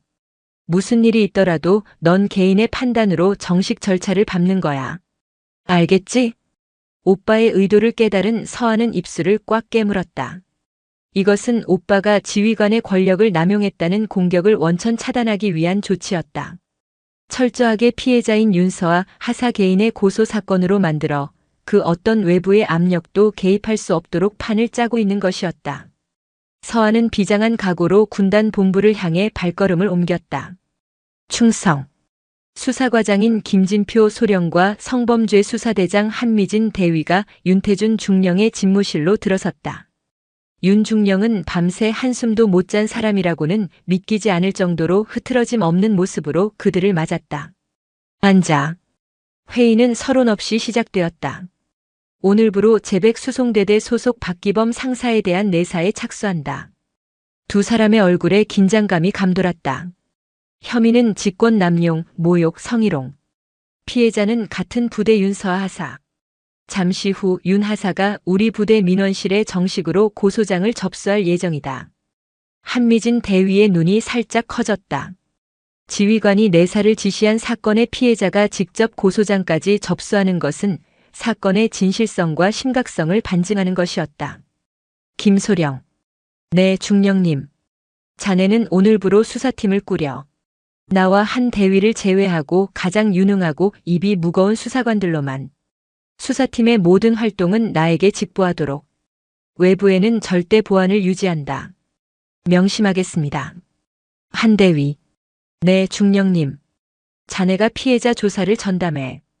피해자는 지금 심리적으로 극도로 위축된 상태일 거야. 2차 가해가 발생하지 않도록 각별히 신경 쓰고 모든 조사는 군단 본부 내에 있는 피해자 보호시설에서 진행하도록. 필요한 모든 지원을 아끼지 마. 알겠습니다. 윤 중령은 자리에서 일어나 창밖을 보며 말했다. 박기범 상사. 과거 복무 기록 조회해봐. 비슷한 전과는 없는지, 평판은 어땠는지. 샅샅이 뒤져. 그리고 수송대대 병사와 간부들 중에 분명히 목격자나 추가 피해자가 있을 거다. 하지만 처음부터 너무 몰아붙이지 마. 뱀을 잡으려면 조용히 풀숲을 헤쳐야 하는 법이니까. 그의 목소리는 얼음장처럼 차가웠다. 이번 사건 단순한 군기문란 사건이 아니다. 군의 근간을 흔드는 암적인 존재를 뿌리 뽑는다는 각오로 임해. 어떤 외압이 들어와도 내가 막을 테니 자네들은 오직 증거와 법리만 보고 수사하도록. 이상. 충성. 김소령과 한 대위가 경례와 함께 집무실을 나섰다. 윤태준 중령은 다시 혼자가 되자 그제야 참았던 숨을 길게 내쉬었다.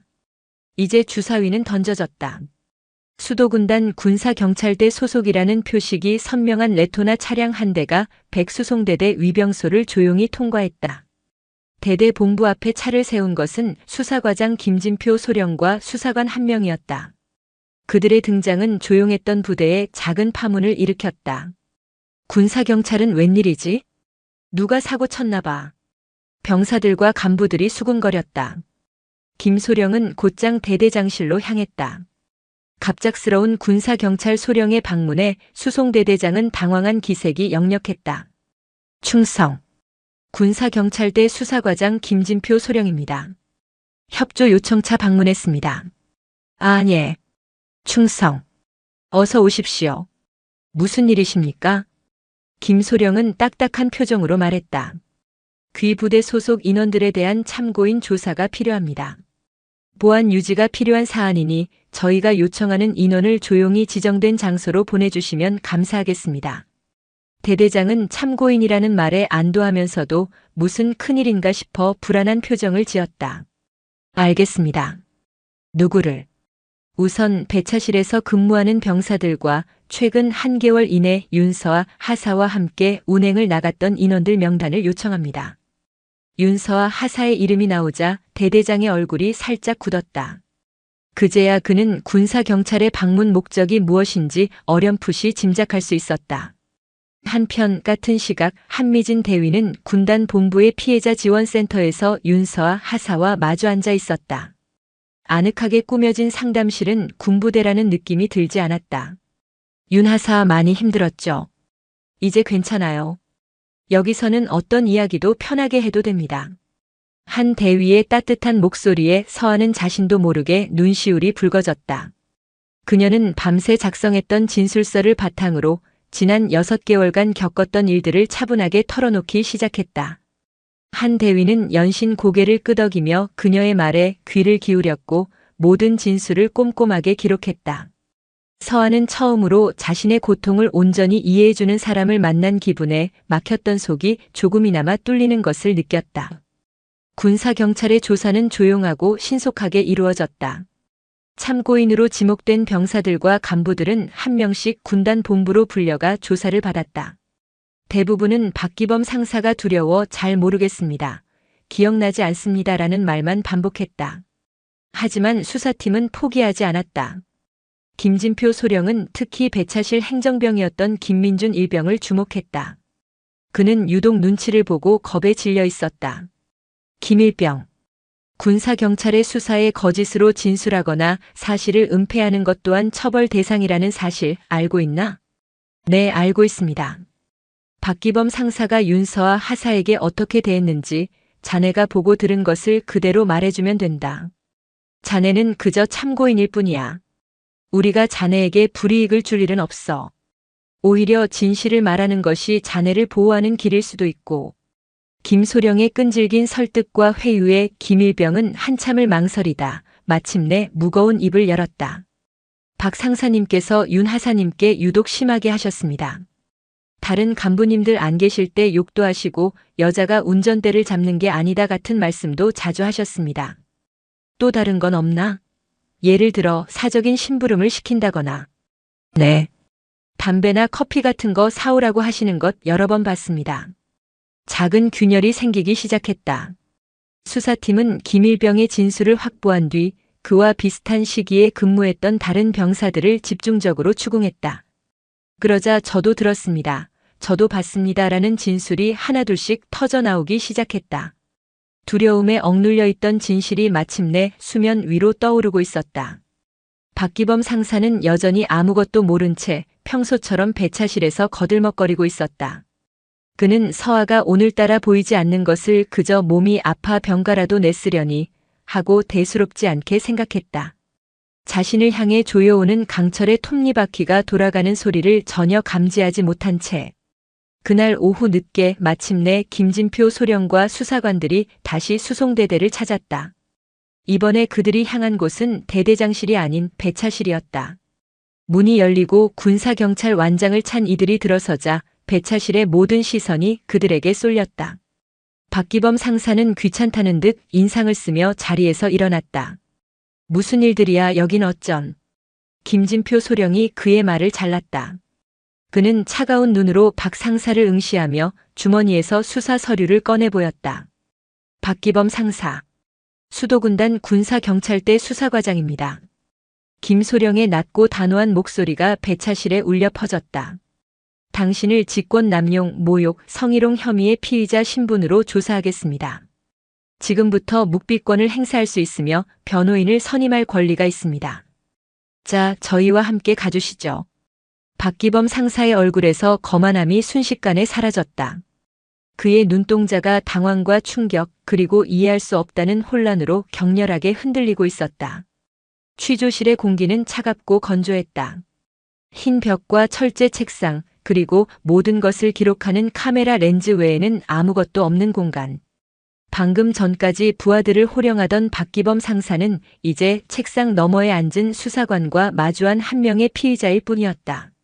그는 애써 태어난 척 팔짱을 끼고 다리를 꼬았지만 미세하게 떨리는 무릎 끝이 그의 불안을 감추지 못했다. 박기범 상사. 다시 한번 말씀드리지만 지금부터 하는 모든 진술은 녹화되고 있으며 재판 및 징계위원회의 증거로 사용될 수 있습니다. 김진표 소령이 서류를 넘기며 딱딱한 어조로 말했다. 에이 소령님. 너무 딱딱하게 나오시네. 무슨 큰 죄를 지었다고. 그냥 부대에서 흔히 있을 수 있는 선임과 후임 사이의 작은 오해 아닙니까? 박 상사는 억지 미소를 지으며 능글맞게 받아쳤다. 그는 이 상황을 군 생활 좀 한 자신이 충분히 빠져나갈 수 있는 가벼운 트러블 정도로 여기고 있었다. 오해라 그럼 하나씩 짚어보죠. 박 상사께서는 윤서와 하사에게 개인적인 심부름을 시킨 사실이 있습니까? 담배나 커피 같은. 아이고 그게요. 제가 후배 아끼는 마음에 가끔 뭐 사오라고 시키고 용돈도 쥐어주고 그랬던 겁니다. 윤 하사뿐만 아니라 다른 애들한테도 그랬습니다. 이걸 직권 남용이라고 하시면 군대 선후배 관계가 너무 삭막해지는 거 아닙니까? 그는 정을 운운하며 혐의를 희석하려 했다. 하지만 김소령은 흔들리지 않았다. 그럼 이건 어떻습니까? 지난 7월 15일 오전 점호 직후 배차 대기 중인 모든 운전병들 앞에서 윤 하사에게 여자 주제의 운전 실력이 그 모양이니 부대 망신 다 시킨다는 취지의 폭언을 한 사실이 있습니까? 제가 언제 여자 주제라고 했습니까? 그냥 운전이 미숙해서 안전을 위해 지도한 겁니다. 군대에서 선임이 후임 가르치는 게 죄가 됩니까? 박 상사의 얼굴에서 미소가 사라졌다. 김소령은 그의 말을 기다렸다는 듯 다음 서류를 꺼내 보였다. 당시 현장에 있었던 김민준 일병 외 4명의 병사, 그리고 이정훈 중사의 진술서입니다. 모두 박 상사께서 명백히 여자라는 단어를 사용하며 모욕감을 주었다고 일관되게 진술하고 있습니다. 이것도 오해입니까? 이정훈 중사의 이름이 나오자 박 상사의 눈이 흔들렸다. 이 중사는 평소 그에게 밉보일까봐 아무 말 못하던 동료 부사관이었다. 그마저도 진술을 했다는 사실에 그는 처음으로 위기감을 느꼈다. 그건 걔들이 뭘 잘못 들었거나 아니면 윤하사랑 짜고 나를 모함하는 모함이라 좋습니다. 김소령은 마지막 서류를 책상 위에 탁 소리가 나게 내려놓았다. 박 상사의 심장이 쿵 하고 내려앉았다. 지난 8월 5일 배차실에서 윤하사와 단둘이 있을 때 여자는 바지보다 치마 입고 운전하는 게 아랫도리가 자유롭고 편하지 않냐는 발언을 한 사실. 인정하십니까? 결정타였다. 박 상사의 얼굴이 하얗게 질렸다. 아닙니다. 절대 그런 말 한 적 없습니다. 저건 완전한 거짓말입니다. 그 기집애가 나한테 앙심을 품고. 그가 흥분해서 소리치자 김소령은 차갑게 그의 말을 끊었다. 박 상사. 배차실 입구 쪽 천장에 CCTV가 있다는 사실은 알고 계셨습니까? 뭐라고요? 물론 음성 녹음은 되지 않습니다. 하지만 박 상사께서 윤 하사에게 다가가 위압적인 자세로 무언가 말하는 장면, 그리고 당시 윤 하사가 겁에 질려 뒷걸음질 치는 장면은 선명하게 찍혀 있습니다. 박 상사께서 부인하시는 그 농담을 하던 순간의 영상입니다. 징계위원회에서 위원들이 이 영상을 본다면 과연 누구의 말을 더 신뢰할까요? 박기범 상사는 아무 말도 하지 못했다. 그의 머릿속이 새하얗게 비어버렸다. 성벽은 무너졌다. 자신이 쌓아올린 계급과 권위, 폭력이라는 성벽이 CCTV 영상이라는 작은 돌멩이 하나에 허무하게 무너져 내린 것이다. 그는 등받이에 몸을 기댄 채 텅 빈 눈으로 허공을 응시했다. 자신이 무슨 짓을 저질렀는지, 그리고 어떤 대가를 치르게 될 것인지 그제야 희미하게 실감하기 시작했다. 박기범 상사가 군사경찰에 연행되었다는 소식은 순식간에 부대 전체로 퍼져나갔다. 부대는 그야말로 벌집을 쑤신 듯 시끄러웠다. 간부들은 삼삼오오 모여 이번 사태에 대해 이야기했고 병사들은 두려움과 호기심이 뒤섞인 눈으로 간부들의 눈치를 살폈다.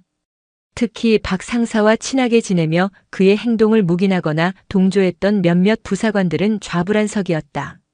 불똥이 자신들에게 튈까 전전긍긍했다. 반면 그의 폭력적인 언행에 남몰래 고통받았던 다른 병사들과 하급 간부들은 조용한 안도감과 함께 사태의 추이를 예의주시했다. 그날 오후 수송대대장은 긴급히 전체 간부 회의를 소집했다. 침통한 표정으로 단상에 선 그는 무거운 입을 열었다. 다들 들었을 거라 생각한다. 현재 우리 부대 박기범 상사가 직권 남용 및 성희롱 등의 혐의로 군사경찰의 조사를 받고 있다. 아직 혐의가 확정된 것은 아니다. 최종 결과가 나올 때까지 섣부른 추측이나 불필요한 언행은 삼가주기 바란다. 그는 원론적인 이야기로 운을 뗐지만 이내 목소리에 힘을 주어 말했다. 하지만 이번 일을 계기로 우리는 스스로를 돌아봐야 한다. 상급자라는 이유로 하급자에게 인격적인 모독을 주거나 사적인 지시를 내리는 행위, 특정 성별에 대한 편견을 드러내는 그 어떤 언행도 우리 부대에서는 절대 용납하지 않을 것이다. 만약 이번 사건과 유사한 일을 겪었거나 목격한 인원이 있다면 직급에 상관없이 나에게 직접 보고하거나 군단 내부에 마련된 고충 처리 제도를 적극 활용해주기 바란다. 이번 사건을 뼈아픈 교훈으로 삼아 썩은 부분은 도려내고 다시는 이런 불미스러운 일이 발생하지 않도록 모두가 노력해야 할 것이다. 대대장의 단호한 선언에 회의실의 공기가 무겁게 가라앉았다. 이것은 단순한 훈시가 아니었다. 박기범 상사에 대한 손절 선언이자 부대 내 다른 박기범들에게 보내는 강력한 경고였다. 한편 윤서와 하사는 군사경찰의 피해자 보호 프로그램에 따라 당분간 수송대대가 아닌 군단 본부 직할대 소속으로 파견 근무 명령을 받았다. 익숙했던 차고지와 동료들을 떠나 낯선 사무실에서 행정 업무를 보게 된 그녀는 폭풍의 눈 한가운데에 들어온 것처럼 기묘한 평온함을 느꼈다. 자신을 향하던 불쾌한 시선과 폭언이 사라진 것만으로도 숨통이 트이는 것 같았다. 하지만 동시에 앞으로 진행될 징계위원회와 자신을 향할지 모를 2차 가해에 대한 불안감도 떨칠 수 없었다. 며칠 뒤 윤태준 중령은 퇴근길에 동생이 임시로 머무는 군단 본부의 게스트하우스를 찾았다. 그는 사복 차림이었고 손에는 서아가 좋아하는 치킨 상자가 들려 있었다. 군사경찰 대대장이 아닌 평범한 오빠의 모습이었다. 오빠 어서 와. 예전보다 조금 수척해졌지만 한결 편안해진 표정의 서아가 그를 맞았다. 밥은 먹었고? 응. 방금 먹었어. 두 사람은 나란히 앉아 치킨을 먹기 시작했다. 한동안 아무 말 없이 치킨을 뜯는 소리만 방 안을 채웠다. 어색한 침묵을 먼저 깬 것은 윤중령이었다. 수사보고서 읽어봤다. 박기범 상사 내가 진술한 혐의 대부분을 시인했더구나. 증거가 명백해서 더는 부인할 수 없었겠지. 그래? 서아의 목소리가 살짝 떨렸다. 징계위원회는 다음 주에 열릴 거야. 아마 군 생활을 계속하기는 힘들 거다. 그것은 사실상 파면이나 해임 같은 중징계를 의미했다. 서아는 치킨 조각을 내려놓았다. 통쾌함보다는 씁쓸하고 복잡한 감정이 먼저 밀려왔다. 서아야. 윤중령이 동생의 어깨를 감쌌다. 지금까지 정말 힘들었지.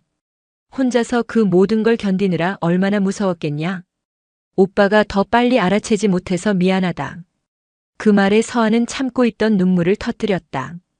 오빠의 품에 안겨 한참을 울었다. 괜찮다고 이제 다 끝났다고 위로하는 오빠의 목소리를 들으며 그녀는 비로소 길고 어두웠던 터널의 끝이 보이기 시작했음을 느꼈다. 징계위원회가 열리면 내가 피해자 자격으로 출석해서 진술해야 할 수도 있어. 괜찮겠어? 응. 할 수 있어. 아니 해야지. 가서 똑똑히 말할 거야. 내가 겪은 일들 그리고 그 사람이 무슨 잘못을 했는지. 서아의 눈빛은 더 이상 두려움에 흔들리지 않았다. 아픔을 겪으며 그녀는 이전보다 훨씬 더 단단해져 있었다. 그 시각 박기범 상사는 지정된 영내 시설에 사실상 감금된 채 징계위원회를 기다리고 있었다. 그는 절망감에 사로잡혀 있었다. 믿었던 동료 부사관들은 그를 외면했고 대대장은 그를 부대의 수치로 취급했다. 그는 어떻게든 살아남기 위해 마지막 발악을 준비했다. 육군 부사관학교 동기들, 과거에 연을 맺었던 상급자들에게 연락해 선처를 호소하는 탄원서를 부탁했다. 하지만 대부분은 싸늘한 거절로 답해왔다. 썩은 동아줄은 너무나도 약했다. 그의 성벽은 이제 완전히 무너져 그를 지켜주기는커녕 그의 숨통을 조여오고 있었다. 징계위원회가 열릴 날짜가 확정되어 공지되었다. 8월 18일 수도군단 본부 징계위원회실. 광복절 연휴가 끝난 월요일 여전히 늦더위가 기승을 부리던 오후였다. 수도군단 본부의 한 회의실에는 무거운 정적이 감돌고 있었다. 방음 처리된 두꺼운 문은 외부의 모든 소음을 차단했고 실내에는 오직 냉방 장치의 낮은 소음과 사람들의 긴장된 숨소리만이 존재했다. 긴 테이블 상석에는 징계위원장인 군단 참모장이 앉아 있었고 그 좌우로 법무, 감찰, 인사참모를 비롯한 영관급 장교들과 주임원사까지 총 7명의 징계위원이 배석해 있었다. 한쪽 끝에는 군 검사가 날카로운 눈으로 서류를 검토하고 있었다. 이곳이 바로 한 군인의 운명을 결정할 수도군단 징계위원회였다. 피징계인 입장하도록. 위원장의 나직하지만 힘있는 목소리에 문이 열리고 박기범 상사가 모습을 드러냈다. 말끔하게 달인 전투복 차림이었지만 지난 며칠 사이 겪은 마음고생으로 얼굴은 반쪽이 되어 있었고 총기를 잃은 눈은 깊게 패여 있었다. 그는 위원들 앞에 걸어 나와 부동자세로 서서 거수경례를 했다. 목소리는 심하게 갈라져 나왔다. 충성. 제백 수송대대 상사 박기범. 자리에 앉으시오. 박 상사는 지정된 의자에 뻣뻣하게 앉았다. 그의 앞에는 변호를 맡은 군 법무관이 앉아 있었지만 별다른 위안이 되지는 못했다. 징계 심의는 군 검사의 징계 혐의 사실 낭독으로 시작되었다. 피징계인 박기범 상사. 2024년 2월부터 8월까지 약 6개월에 걸쳐 직속 부하인 윤서아 하사에게 총 17회에 걸친 폭언 및 모욕, 8회의 사적 지시를 통한 직권 남용, 그리고 3회의 성적 수치심을 유발하는 발언을 하여 군인복무기본법 제33조 품위유지의 의무 및 제23조 직권 남용 금지 의무를 심각하게 위반한 사실이 군 검사가 조사 결과를 하나씩 낭독할 때마다 박 상사는 고개를 푹 숙였다. 그가 가볍게 생각했던 말과 행동들이 법과 규율의 언어로 바뀌어 자신의 죄를 증명하는 창이 되어 돌아왔다. 피징계인 혐의 사실에 대해 모두 인정하는가? 위원장의 질문에 박 상사는 자리에서 일어나 떨리는 목소리로 준비해온 최후 변론을 읽어내려가기 시작했다. 존경하는 위원장님 그리고 위원님들. 저의 어리석고 그릇된 행동으로 부대의 명예를 실추시키고 특히 윤서아 하사에게 깊은 상처를 준 점 진심으로 머리 숙여 사죄드립니다. 그는 깊이 고개를 숙였다. 저는 구시대적인 군대 문화에 젖어 그것이 잘못이라는 것조차 인지하지 못했습니다. 후배를 강하게 키운다는 명목 하에 했던 행동들이 당사자에게는 씻을 수 없는 폭력이 되었습니다. 변명의 여지가 없습니다. 하지만 부디 한 번만 기회를 주십시오. 지난 20년간 오직 군인으로서 살아온 저에게 군복을 벗는 것은 사형 선고와도 같습니다. 남은 군 생활 동안 제 잘못을 뼈저리게 반성하며 윤 하사에게 평생 속죄하는 마음으로 그의 변명 섞인 호소는 위원들의 마음을 움직이지 못했다. 위원들은 이미 수백 페이지에 달하는 수사 기록과 증거 자료들을 통해 그의 죄질이 결코 가볍지 않음을 확인한 상태였다. 증인 윤서아 하사 입장하도록 하시오. 위원장의 말에 회의실 뒷문이 열리고 윤서아 하사가 들어섰다. 박 상사와 마주보지 않는 먼 곳에 마련된 증인석으로 걸어가는 그녀의 걸음은 조금도 흔들림이 없었다. 단정하게 정돈된 전투복과 꽉 조여맨 전투화는 그녀의 굳은 결의를 보여주는 듯했다. 윤서아 하사. 많이 힘들었을 텐데 이 자리에 나와줘서 고맙게 생각하오. 지금부터 위원들이 몇 가지 질문을 할 텐데 아는 대로만 담담하게 이야기해주면 돼요. 네, 위원장님. 서하는 위원들을 차례로 둘러보았다. 그들의 눈에는 동정이 아닌 한 명의 군인을 대하는 존중의 빛이 담겨 있었다. 그녀는 마음이 조금 놓이는 것을 느꼈다. 윤 하사는 피징계인이 어떤 처벌을 받기를 원합니까? 한 위원이 조심스럽게 물었다. 서하는 잠시 숨을 고른 뒤 마이크를 향해 또렷한 목소리로 말했다. 저는 특정 처벌을 원하지 않습니다. 예상 밖의 대답에 위원들과 박 상사의 시선이 모두 그녀에게 쏠렸다. 저는 개인적인 복수를 위해 이 자리에 온 것이 아닙니다. 저는 대한민국 육군 하사로서 군인으로서의 제 명예를 지키기 위해 이 자리에 섰습니다. 피징계인은 저의 계급과 성별을 빌미로 저의 인격과 군인으로서의 자부심을 짓밟았습니다. 이는 저 개인에 대한 공격일 뿐만 아니라 군의 기강과 전우회를 무너뜨리는 행위라고 생각합니다. 서하는 고개를 들어 처음으로 박기범 상사를 똑바로 쳐다보았다. 그의 눈은 애원으로 가득 차 있었다. 저는 이 일이 단지 한 사람을 처벌하고 끝나는 것이 아니라 다시는 저와 같은 피해자가 나오지 않도록 하는 본보기가 되기를 바랍니다. 모든 군인이 서로를 존중하고 계급은 괴롭힘의 도구가 아니라 책임의 무게라는 것을 모두가 깨닫게 되기를 바랍니다. 위원님들의 현명한 판단을 믿겠습니다. 그녀의 진술은 끝났다. 그 어떤 감정적인 호소나 분노의 표출보다도 군인으로서의 원칙과 명예를 이야기한 그녀의 담담한 진술은 회의실 안에 모두에게 훨씬 더 깊은 울림을 주었다. 서아가 퇴장하고 모든 심의 절차가 끝났다. 위원장은 피진계인에게 퇴장을 명하고 최종 논의에 들어갔다. 30분이 넘는 수계 끝에 위원들은 다시 박기범 상사를 회의실로 불러들였다. 그의 얼굴에는 마지막 희망과 절망이 교차하고 있었다. 위원장이 자리에서 일어나 판결문을 들었다. 회의실 안에 모든 소음이 멎었다.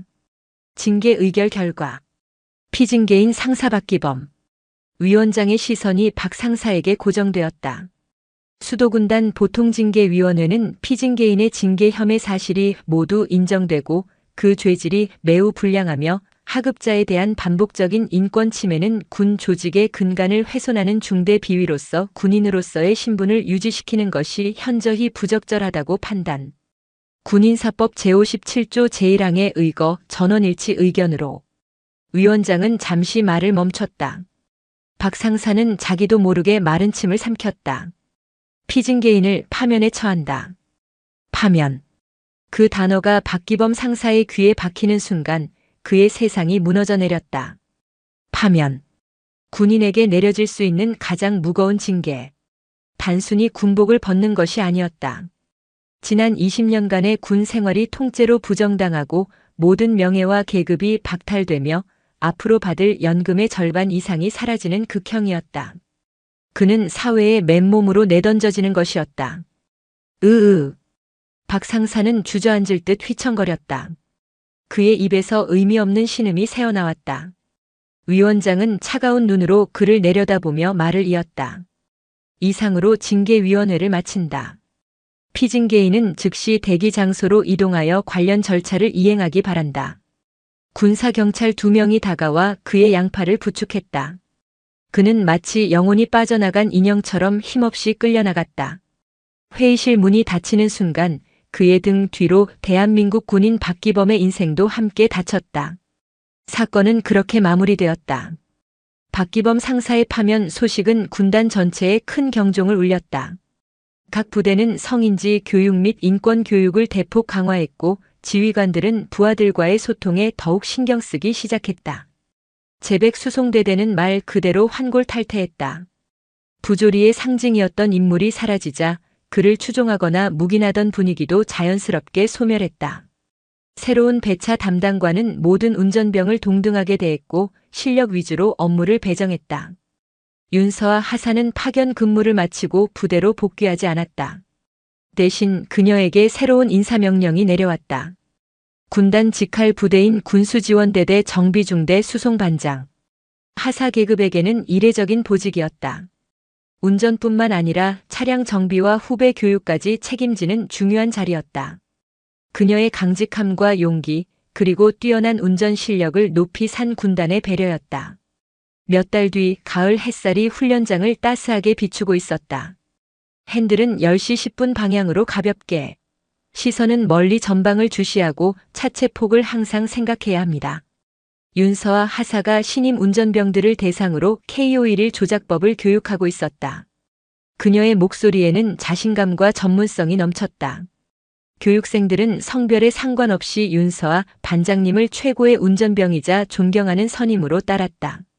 훈련장 한쪽에서 윤태준 중령이 동생의 모습을 흐뭇하게 바라보고 있었다.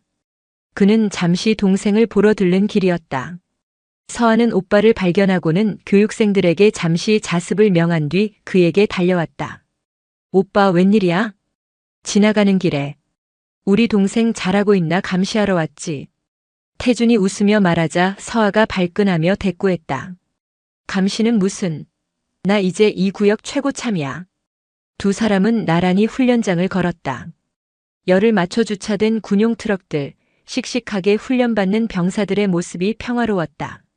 이제 정말 괜찮은 거지? 응. 오빠 덕분이야. 고마워. 내가 한 건 없어. 내가 스스로 이겨낸 거지. 내 용기가 군대를 조금은 바꾼 거야, 서아야.